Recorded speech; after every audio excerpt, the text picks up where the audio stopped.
Hello मित्रों, आज मैं आपके सामने एक न्यू स्टडी स्टार्ट करने जा रहे हैं हम फर्स्ट ग्रेड की। ठीक है, इसके अंदर हम विद्यालय प्रबंधन से रिलेटेड जितने भी वीडियोस हैं वो सारे लेक्चर्स मैं आपके लिए बनाऊंगी और इसमें मैंने विद्यालय प्रबंधन का पूरा सिलेबस कवर किया है। आपको सबको पता है जैसे कि फर्स्ट ग्रेड में 15 नंबर के क्वेश्चन फर्स्ट पेपर में विद्यालय प्रबंधन से आते हैं और अगर आप आरपीएससी के सिलेबस में साइट पे जाके सिलेबस लेंगे वहाँ विद्यालय प्रबंधन स्कूल मैनेजमेंट का एक पैराग्राफ में सिलेबस दिया हुआ होता है, जिसमें हमें कई बार समझ में भी नहीं आती, कई चीज हमें अलग अलग जगह से ढूंढनी पड़ती है और फिर वो हमारे माइंड में एक वे में सेटअप नहीं हो पाती। यहाँ मैंने पूरे सिलेबस को 13 चैप्टर में डिवाइड किया है और हर एक चैप्टर के डिटेल में नोट्स बनाए हैं। साथ ही चैप्टर कंप्लीट हो जाने के बाद हम उस चैप्टर से रिलेटेड जितने भी क्वेश्चंस अब तक के एग्जाम्स में आए हैं वो सब डिस्कस करेंगे। तो मैं पूरी एक सीरीज लेके आई हूँ आपके लिए स्कूल मैनेजमेंट की।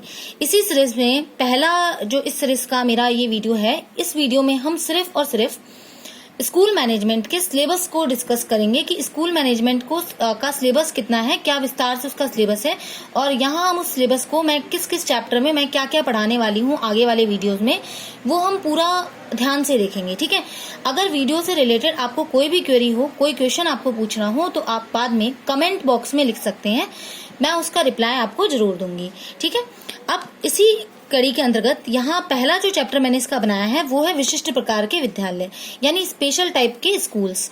इन स्कूल्स को हम 5 पार्ट में पढ़ेंगे। हमारा पहला स्कूल है सैनिक स्कूल, दूसरा स्कूल आता है राष्ट्रीय मिलिट्री स्कूल यानी आरएमएस और तीसरा पब्लिक स्कूल्स, उसके बाद मॉडल स्कूल और कस्तूरबा गांधी विद्यालय।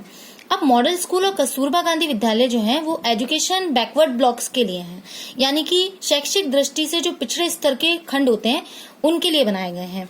चैप्टर सेकंड अगर हम बात करें तो शिक्षा के क्षेत्र में नवाचार है। देखिए, आपको शुरू से ही पता है औपचारिक अनौपचारिक शिक्षा, शिक्षा 2 तरीकों में होती है। औपचारिक शिक्षा वो जो विद्यालयों में जाके ली जाती है, ठीक है। अनौपचारिक शिक्षा वो होती है जो दूरस्थ शिक्षा केंद्रों में यानी कि घर बैठे ली जाए या दूरस्थ तरीके से ली जाए। इसके लिए गवर्नमेंट ने 3 तरीके की व्यवस्था की है नवाचार में। ज्ञान दर्शन, ज्ञानवाणी, एजुसेट। हमेशा इस पोर्शन से एक क्वेश्चन आपको मिल ही जाता है। ज्ञान दर्शन शैक्षणिक टीवी, ज्ञानवाणी एक शैक्षणिक प्रकार का एफएम है और एजुसेट एक कृत्रिम उपग्रह है। डिटेल में जब हम चैप्टर पढ़ेंगे तो हम इनके ऊपर क्वेश्चन भी देखेंगे कि आने वाले जो अब तक के पेपर हुए हैं फर्स्ट ग्रेड के, उनमें कौन कौन से पार्ट से कितने क्वेश्चन आ चुके हैं। ठीक है, अब इसी क्रम में हमारा जो तीसरा चैप्टर है यहाँ पर वो है शिक्षा के क्षेत्र में आईसीटी। ठीक है, शिक्षा के क्षेत्र में आईसीटी यानी सूचना संप्रेषण प्रणाली, इंफॉर्मेशन कम्युनिकेशन टेक्नोलॉजी। यहाँ से 2013 का जो पेपर हुआ था आरपीएससी फर्स्ट ग्रेड का था। यहाँ आप देख रहे हैं शिक्षा के क्षेत्र में तीसरा चैप्टर हमारा आईसीटी है और इसके अंदर हमें ई गवर्नमेंट, ई गवर्नेंस, ई मित्र और राज शिक्षा पढ़ना होता है। अगर आप 2013 का पेपर उठा के देखेंगे तो इस क्रम में ही एक क्वेश्चन पूछ लिया गया है। सबसे पहले ई गवर्नमेंट यानी कि एक प्रक्रिया है, ई गवर्नेंस एक इसका परिणाम है, भागीदारी होती है। तीसरी इसी क्रम में आता है ई मित्र। ई मित्र को आगे हम और 2 भागों में बांट देते हैं। एक होता है जो ग्रामीण क्षेत्र में चल रहा है यानी कि जन मित्र के नाम से, और शहरी क्षेत्रों में यही लोक मित्र यानी कियोस्क के नाम से चल रहा होता है। इसी क्रम में चौथा जो हमारा पॉइंट है इसी चैप्टर का वो है राज शिक्षा, यानी शिक्षा विभाग की एक वेबसाइट है राज शिक्षा, उसके बारे में हम पढ़ेंगे। अब नेक्स्ट चैप्टर हमारा है चैप्टर नंबर 4, शिक्षा से संबंधित अभियान। आप चाहें तो इसके आप खुद नोट्स बना सकते हैं और अगर आपको उसकी पीडीएफ चाहिए तो आप मुझे लिख दें कमेंट बॉक्स में, मैं पीडीएफ आपको शेयर कर दूंगी। यहाँ पहला है प्रारंभिक शिक्षा, कक्षा 1 से लेकर कक्षा 8 तक के लिए शिक्षा। उसके बाद माध्यमिक शिक्षा कक्षा 9 से लेकर कक्षा 12 तक के लिए शिक्षा। 2 तरीके के अभियान चलाए गए थे। प्रारंभिक शिक्षा का जो अभियान है मित्रों वो 2001 से लेकर 2001 के बीच में चलाया गया। ये एसएससी के तहत चलाया गया था जिसका ध्येय वाक्य था सब पढ़े सब बढ़े। इसकी नोडल एजेंसी राजस्थान प्रारंभिक शिक्षा परिषद जयपुर में थी। ठीक है, अब हम माध्यमिक शिक्षा की बात करते हैं तो यहाँ 9 से 12 तक की शिक्षा, ठीक है, 2009-2010 में चलाया गया। इसका ध्येय वाक्य था पढ़े चले बड़े चले। आरएमएसए राजस्थान प्रारंभिक शिक्षा परिषद जयपुर इसकी नोडल एजेंसी। अब इन दोनों को मिलाकर कंबाइंड अभी 2018-2019 में अमेंडमेंट किया और पूर्व कक्षा 1 से लेकर 12 तक की शिक्षा के लिए एसएमएसए को बना दिया गया, सर्व शिक्षा अभियान। इसका ध्येय वाक्य था सबको शिक्षा अच्छी शिक्षा। ये इसकी नोडल एजेंसी राजस्थान स्कूल शिक्षा परिषद में है। ठीक है, इसी कड़ी में अगर हम बात करते हैं हमारा चैप्टर 5, चैप्टर 5 में मैंने शिक्षा से संबंधित महत्वपूर्ण संस्थाओं को इंक्लूड किया है। यहाँ हम सभी संस्थाओं के बारे में डिटेल से पढ़ेंगे, प्लस इनकी जो भी इस चैप्टर में हम ये पढ़ेंगे कि कौन सी संस्था कब स्थापित हुई, किस संस्था के क्या क्या कार्य हैं और क्या क्या चीजें हैं। 4 दिसंबर 1997 की अगर हम बात करते हैं, 4 दिसंबर 1997 यानी कि 4 दिसंबर 1957 की अगर हम बात करते हैं तो राजस्थान माध्यमिक शिक्षा बोर्ड की स्थापना की गई थी, जिसकी स्थापना पहले जयपुर में की गई थी, पर 1961 के बाद से इस संस्था को अजमेर में स्थापित कर दिया गया। ठीक है, और तब से लेकर आज तक ये अभी अजमेर में ही है, इसका कार्यालय अजमेर में है। 29 दिसंबर 1973 की अगर हम बात करें तो राजस्थान राज्य पाठ्य पुस्तक मंडल, जिसकी स्थापना जयपुर में की गई। इसी कड़ी में 11 नवंबर 1978 को SIERT, ठीक है, की स्थापना हुई। अब ये हमारे लिए इम्पोर्टेंट टॉपिक है क्योंकि 14 अगस्त 2018 को अभी इसमें एक अमेंडमेंट किया है और इसका नाम बदलकर RSCERT रख दिया गया। आपको दिखाई दे रहा होगा यहाँ स्क्रीन पर। RSCERT की अगर हम फुल फॉर्म देखें तो इसकी फुल फॉर्म होती है राजस्थान राज्य शैक्षिक अनुसंधान एवं प्रशिक्षण परिषद। राज्य शैक्षिक अनुसंधान एवं प्रशिक्षण परिषद। 1988 में इसी क्रम में डाइट की स्थापना हुई प्रत्येक जिले में, जिला शिक्षा से संबंधित के तहत पर। क्षेत्रीय शिक्षण संस्थान रीजनल की बात करें तो रीजनल जो है वो हमारे पास डेमो जो है 5 है ऑल ओवर इंडिया पर। ठीक है, अब IASC यानी उच्च शिक्षक संस्थान की अगर हम बात करते हैं तो ये राजस्थान में 2 जगह हैं, अजमेर और बीकानेर में। ठीक है, IASC का पूरा नाम राज्य शैक्षिक अनुसंधान एवं प्रशिक्षण संस्थान है। ठीक है, इसी क्रम में CTE की बात करते हैं। 8 CTE आएंगे, हम हर एक CTE डिटेल में पढ़ेंगे, कौन सा कहाँ है, किस जगह स्थापित है। अब चैप्टर 6 इसी क्रम में हम बात करते हैं विद्यालयों का प्रबंधन एवं विकास। इसमें हम कक्षा 1 से 8 तक के लिए SMC की बात करेंगे, जिसमें 16 सदस्यों की संस्था बनती है। कक्षा 9 से 12 तक के लिए SDMC की बात करेंगे, जिसमें 23 सदस्यों की संस्था बनती है। और संस्थागत नियोजन आगे हम देखेंगे, जिसमें 4 पार्ट है संस्थागत नियोजन के, शैक्षिक क्षेत्र, सह शैक्षिक क्षेत्र, ठीक है, भौतिक क्षेत्र, विविध क्षेत्र, सब चीजें हम आगे डिटेल से पढ़ेंगे, विस्तार से उनका अध्ययन करेंगे।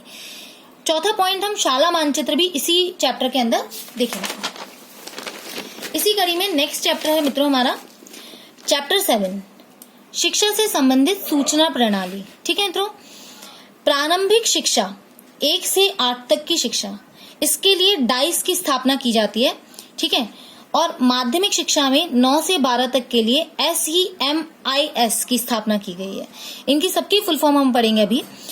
UDICE, देखिए UDICE 11 अंकों का एक कोड होता है। ठीक है, इसमें मैं आपको एक शॉर्ट डिटेल अभी एक जानकारी दे रही हूँ, हम बिल्कुल शॉर्ट में देख रहे हैं हम, क्योंकि चैप्टर की बात कर रहे हैं कि क्या क्या सिलेबस आएगा इसके अंदर और सिलेबस में हमें पढ़ना क्या क्या है। इस 11 अंक के कोड को हर विद्यालय को, चाहे वो निजी विद्यालय हो, चाहे वो सरकारी विद्यालय हो, चाहे वो अर्ध सरकारी विद्यालय हो या अनुदान से चल रहा विद्यालय हो, 30 सितंबर तक भरना होता है इस UDICE प्रपत्र को और 31 अक्टूबर तक जमा कराना होता है। जमा शाला प्रधान द्वारा करवाया जाता है। ये सूचना EMIS यानी एजुकेशनल मैनेजमेंट इंफॉर्मेशन सिस्टम के पास जाती है। यह न्यूपा का एक डिपार्टमेंट है। अब न्यूपा क्या है ये हम आगे की तरह ही पढ़ते चले जाएंगे जब हम संस्थाओं को पढ़ेंगे। अब हम चैप्टर 8 देखेंगे, जिसमें हम शैक्षणिक प्रबंधन का अर्थ देखेंगे और कार्य देखेंगे। यहाँ हमारे पास इस पोर्शन से कई तरीके की डेफिनेशन पूछी जाती है। ठीक है, इसमें हम जनक की बात करेंगे। देखिए, अगर शिक्षा के जनक की बात करें शैक्षणिक प्रबंधन के, तो पीटर F. डूकर थे। ठीक है, आधुनिक प्रबंधन के जनक की बात करें तो हेनरी फिफॉल है। प्रबंधन के 5 कार्य होते हैं जो हम आगे डिटेल में पढ़ेंगे। वैज्ञानिक प्रबंधन का जनक अगर बात करें तो मैं शॉर्ट में आपको कुछ फैक्ट बता रही हूँ यहाँ अभी चैप्टर के साथ ही। FW Taylor. अगर हम भारतीय प्रबंधन प्रणाली के जनक की बात करें तो अरविंद चौधरी हैं। ठीक है, अरविंद चौधरी। और लूथर बुलिक की भी हम इसके अंदर बात करते हैं, इनकी डेफिनेशन भी इंपॉर्टेंट है। अब चैप्टर 9, थोड़े छोटे छोटे चैप्टर्स हैं अब हमारे पास, जिसमें हम थोड़े छोटे टॉपिक जो हमारे बच गए हैं वो कवर करेंगे। राजस्थान शैक्षिक परिदृश्य हम पढ़ेंगे यहाँ पर, राजस्थान के संदर्भ में शिक्षा क्या है। और चैप्टर 10 में हम शिक्षा से संबंधित सभी महत्वपूर्ण आयोग देखेंगे, जिसमें हम NCERT की बात करेंगे। ठीक है, सारे जितने भी आयोग हैं सबकी बात करेंगे। ठीक है, न्यूपा भी इसी में आ जाएगा। चैप्टर 11, यहाँ हम RT एक्ट 2009 की बात करेंगे। ऐसा कोई पेपर नहीं गया हो, चाहे वो 2nd ग्रेड से रिलेटेड हो, रीट से रिलेटेड हो या फर्स्ट ग्रेड से रिलेटेड हो, जिसमें आरटी एक्ट 2009 से क्वेश्चन नहीं आया है, तो हम आरटी एक्ट 2009 की सारी धाराओं को बहुत ही विस्तार से पढ़ेंगे। ठीक है, साथ ही आपने अगर अभी 2020 के जनवरी में जो फर्स्ट ग्रेड का पेपर हुआ है अगर वो भी दिया है तो आपने देखा होगा उसके हर एक पेपर में जीके का, चाहे वो ए ग्रुप का पेपर हो, बी ग्रुप का पेपर हो या सी ग्रुप का पेपर हो, सबके अंदर आरटीई एक्ट की 2009 की धारा से क्वेश्चन पूछे गए हैं। अच्छा, अब ये लागू कब हुई थी? 1 अप्रैल 2010 को। नियमावली कब बनी थी? 1 अप्रैल 2011 को राजस्थान में। हम डिटेल में पढ़ेंगे और भी जब हम इसे पढ़ेंगे। ये हमारा अध्याय, इसमें कितने अध्याय हैं? 7 अध्याय होते हैं। धाराएं टोटल कितनी है? 38। अनुसूची कितनी है? ठीक है, वो हम सब देखेंगे। चैप्टर 12 की अगर हम बात करते हैं तो वो है बालिका शिक्षा फाउंडेशन। इसकी स्थापना 30 मार्च 1995 को जयपुर में हुई थी। और लास्ट चैप्टर हमारा जो है वो है चैप्टर 13 स्काउट एंड गाइड। ठीक है, यहाँ हम स्काउट जो है लड़कों के लिए और गाइड जो होता है वो लड़कियों के लिए होता है। अब ये सारे चैप्टर्स मित्रों जो मैंने आपको फ्रेंड्स जो मैंने आपको अभी शॉर्ट में बताए हैं कि इनमें क्या क्या टॉपिक है और हम क्या क्या डिस्कस करेंगे, वो हम सारे चैप्टर्स जो है डिटेल में पढ़ेंगे आगे।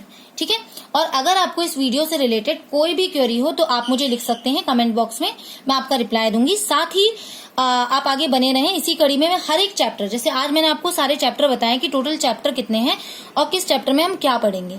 अब हम एक एक चैप्टर कंप्लीट करते जाएंगे। ठीक है, ओके। और इस वीडियो को लाइक और शेयर करना ना भूलें, इससे मेरा इंस्पिरेशन बढ़ेगा। साथ ही आप अगर वीडियो को लाइक शेयर करेंगे तो क्योंकि ये वीडियो ज्यादा से ज्यादा लोगों के पास पहुंचेगा, और आपको पता ही अभी लॉकडाउन का पीरियड है, तो ये सबसे इंपॉर्टेंट पीरियड है कि हम अपने जो बैठ कर आराम से, अभी हमारे पास कोई बाउंडेशन नहीं है कि हमें यहाँ जाना है वहां जाना है, हम घर पे बैठ के आराम से अपने नोट्स बना सकते हैं, उनको लिख सकते हैं, कोई क्वेरी हो आप उसको पूछ सकते हैं। और जितना ज्यादा से ज्यादा आप इसको लाइक शेयर करेंगे उतना ज्यादा से ज्यादा लोगों के पास ये पहुंचेगा। तो आप अपने जितने भी कॉन्टेक्ट हो उन सब में शेयर करें। Thank you.